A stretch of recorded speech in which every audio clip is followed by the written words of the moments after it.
Se você está querendo aprender análise de dados e SQL, mas está achando difícil começar, porque você já tem uma tonelada de coisas para lidar lá no trabalho, no escritório, e tudo que você está achando sobre banco de dados parece difícil de entender, parece coisa que só aqueles nerds da informática conseguem fazer, então presta atenção, porque você está para descobrir por que eles conseguem aprender tão fácil enquanto você se cansa só de tentar pensar no assunto. Para ilustrar, eu vou contar uma história que aconteceu comigo que hoje eu acho engraçado, mas que na época quase custou uma amizade e muita grana para um amigo meu. Um colega de trabalho meu, que era formado em design gráfico, veio me perguntar se eu conhecia algum curso de SQL que ele queria aprender. Ele viu que a empresa estava promovendo pessoas com esse perfil e ele queria uma promoção. Aí eu falei para ele, não cara, senta aqui que eu vou te explicando.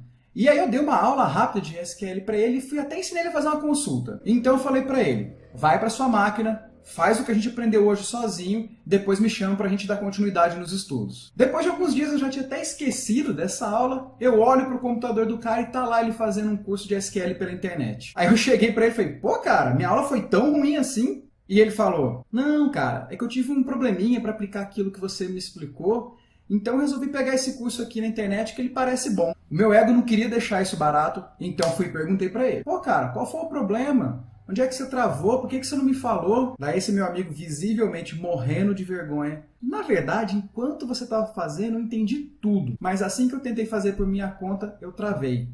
Eu fiquei com vergonha de perguntar para você porque fica parecendo que eu não estava prestando atenção. E aí ele me falou mais uma coisa. Ele falou que com esse curso que ele estava fazendo, estava acontecendo a mesma coisa. Eu acompanho as aulas e dá tudo certo. O cara manda clicar, eu clico. O cara manda escrever, eu escrevo. O cara manda executar, eu executo e dá tudo certo. Mas quando eu vou fazer sozinho, que seja uma coisinha diferente, eu já não sei nem por onde começar. Eu não sei o que eu tenho que escrever, eu não sei onde clicar, o porquê que eu tenho que clicar. Eu acabo travando e não consigo dar andamento.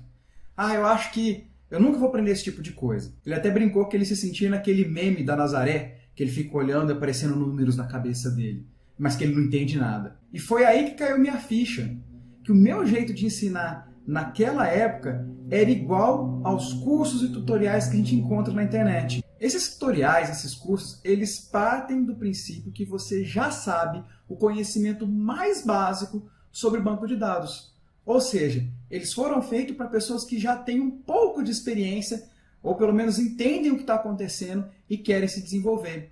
E ele esquece que isso, na verdade, não é necessariamente uma verdade para todo mundo. Tem gente que não tem esse background de TI, ele não conhece o básico do básico do básico, ele não conhece a arquitetura que está por trás do banco de dados. Foi aí que eu percebi que se ele não entendesse esses conceitos básicos, ele não ia conseguir avançar no estudo e ele não ia conseguir a promoção que ele estava precisando. E eu sabia que se eu conseguisse fazer ele entender esses conceitos básicos, muitas das coisas onde ele estava travando ia ser mais fácil dele passar, que ele ia conseguir pegar esse curso que ele estava fazendo na internet ou outros tutoriais e entender onde clicar, por que clicar, o que estava acontecendo por trás daquilo, e isso ia facilitar o aprendizado dele. Então eu expliquei para ele 3 conceitos simples, básicos, 3 conceitos sobre bancos de dados que quem é da TI acha que você já nasceu sabendo. E são esses mesmos 3 conceitos que você vai aprender agora, de forma tão simples, tão rápida, tão fácil, que você vai aprender de primeira e sem esforço nenhum. E já vai sair daqui com uma base bem boa para pegar um tutorial ou um curso para iniciante de SQL e perceber que a sua relação com aquele material já mudou. Que você passa a entender onde acontece cada coisa e o que está acontecendo em cada etapa daquele tutorial. Então vamos começar a ver o que você precisa saber sobre banco de dados antes de começar a estudar SQL. E o primeiro conceito que a gente vai trabalhar é o conceito de servidores, serviços e portas. Que quando você está trabalhando com banco de dados, saber exatamente o que significa essas 3 palavras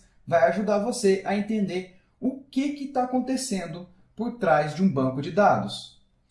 A primeira coisa que a gente vai perceber é que um servidor é um computador ligado em uma rede, rodando um programa que presta um tipo de serviço. E uma ênfase em tipo de serviço, que é de onde vem o nome servidor. Mas vamos por etapa, vamos quebrar cada um desses itens. Um servidor é um computador, ou seja, pode ser um mainframe, daqueles que ficam numa sala especial refrigerada, pode ser um computador velho que fica lá no fundo do escritório, às vezes até sem monitor, e pode ser o seu próprio notebook, no caso dos nossos estudos, a gente sempre usa o nosso próprio computador como um servidor. Então, qualquer computador pode vir a se tornar um servidor, desde que ele esteja ligado a uma rede. E essa rede pode ser qualquer rede. A internet, que é uma rede universal de computadores, uma intranet, ou seja, somente os computadores da empresa que fazem parte daquela rede têm acesso a esse servidor, ou então o que a gente chama de localhost, que é uma simulação onde eu falo que é uma rede de um computador só e geralmente serve para casos de desenvolvimento ou casos de estudo. Mas então, eu tenho agora um computador ligado a uma rede, eu já tenho potencialmente um servidor, desde que ele esteja rodando um programa que presta um tipo de serviço. Não se assuste, não saia correndo, que ao invés de eu explicar o que é um tipo de serviço, eu vou dar exemplos e isso vai ficar bem claro. Vamos aos exemplos. Um servidor de arquivo é um computador ligado à rede, prestando o serviço de armazenamento de arquivos. Então, o que um servidor de arquivo faz? Ele permite você guardar arquivos lá dentro, ele faz backup desses arquivos, ele permite que outras pessoas acessem os mesmos arquivos ou protege para que outras pessoas não acessem esses arquivos. Então, ele está prestando um serviço de armazenagem e de controle desses arquivos. Um servidor de e-mail, então é uma máquina na rede com um programa capaz de receber e-mails que estão sendo transmitidos pela internet para você e armazenar, esperar que você acesse ele para ver os seus e-mails. O que é um servidor de banco de dados? É uma máquina ligada na rede com um programinha que presta o serviço de armazenar dados. Então, diferente do servidor de arquivos que guarda arquivos como fotos, documentos ou músicas, esse servidor aqui ele presta o serviço de armazenar dados. E ele faz o quê? Ele controla quem pode acessar esses dados, ele faz backup desses dados, ele organiza os dados para tornar ágil a sua pesquisa. Então, com isso, a gente sabe agora que existe um programinha nesses computadores que prestam um tipo de serviço, ou seja, eles ajudam nós a executarmos algum tipo de ação. O próximo conceito é entender que cada serviço roda em uma porta. E o que é porta? A gente está falando da porta USB? A gente está falando da porta onde a gente conecta ao cabo de rede? Não. Antigamente, cara, eu estranhava esse conceito de porta. Quando eu ouvia o pessoal falando sobre porta, tem uma porta aberta naquele computador, eu achava que era uma falha de segurança, onde os hackers iam entrar e invadir. Mas não, cara, porta é um conceito bem mais simples que isso. Porta é um código que o servidor usa para saber qual programa ele tem que acionar quando uma requisição chegar. Então, aqui segue alguns exemplos. Eu tenho dois bancos de dados, eu tenho o banco de dados PostgreSQL e tenho o banco de dados MySQL. Esses são os programinhas que vão rodar naqueles computadores ligados à rede. E esse programinha, quando você inicia ele avisa para o servidor, dizendo, servidor, eu sou o programa que vou rodar na porta 5432. O MySQL, quando você manda iniciar ele vai informar para o servidor, servidor, eu sou o programinha que vou responder pelo código 3306. E então o servidor fica monitorando a rede, esperando chegar uma requisição. Se chegar uma requisição com o códigozinho 5432, ele vai repassar para esse programa. Se chegar uma requisição com o código 3306, ele vai passar para esse programa lidar. Logo, logo a gente vai ver como isso acontece na prática. Mas o conceito de porta é basicamente só esse. Uma porta é um código que identifica qual programa o servidor vai acionar em que momento. O segundo conceito que o pessoal faz questão de confundir a cabeça de quem não é de TI é a diferença entre banco de dados e sistema de gerenciamento de banco de dados. Todo o curso que eu peguei aí para frente, ele perde um tempão explicando essa diferença e dizendo que você tem que falar SGBD ao invés de BD, mas eu vou já te adiantar que na prática essa coisa não funciona assim. No dia a dia a gente não vê essa diferença. Mas deixa eu explicar para você esse conceito. Um banco de dados é um arquivo com um monte de dados dentro. Basicamente é isso. Se você parar para pensar, um Excel é um banco de dados? Ele não é um arquivo e lá não tem um monte de dados que você pode guardar? Exatamente. Então, na sua essência, um banco de dados é um arquivo contendo um monte de dados dentro dele que vai ser acessado de alguma maneira.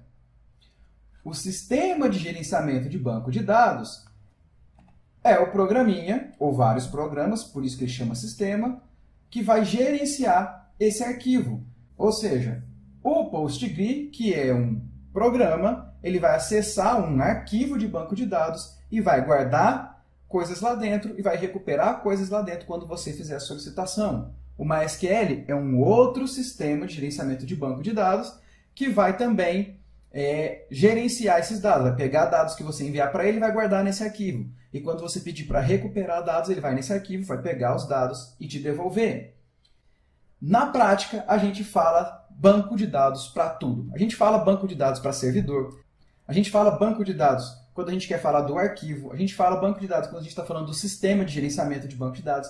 Na prática, a gente fala banco de dados para tudo e a gente diferencia pelo contexto. Por exemplo, qual é o tipo de banco de dados? O que o cara está te perguntando, na verdade, é o sistema. Se você vai usar o SQL Server, se você está usando MySQL, se você está usando o DB2 ou PostgRE. Quando a gente pergunta onde está o banco de dados, na verdade, a gente vai responder com um endereço, que é o endereço do servidor, mais a porta. Então, a pergunta que está sendo feita é onde está o seu banco e o que a gente está respondendo ao endereço do servidor. Então, ou seja, na prática, a gente fala banco de dados para tudo. E o terceiro conceito, que vai pegar esses dois conceitos que a gente aprendeu e misturar para fazer você entender de uma vez por todas como funciona o banco de dados, é a arquitetura cliente-servidor. E aí a gente vai fazer isso num exemplo passo a passo. Ou seja, existe um servidor funcionando já ligado na rede e nele o serviço é iniciado. Então a gente vai lá no servidor e manda executar ou o PostgRE, que vai usar a porta 5432, ou o MySQL, que vai usar a porta 3306. Então esse é o primeiro passo.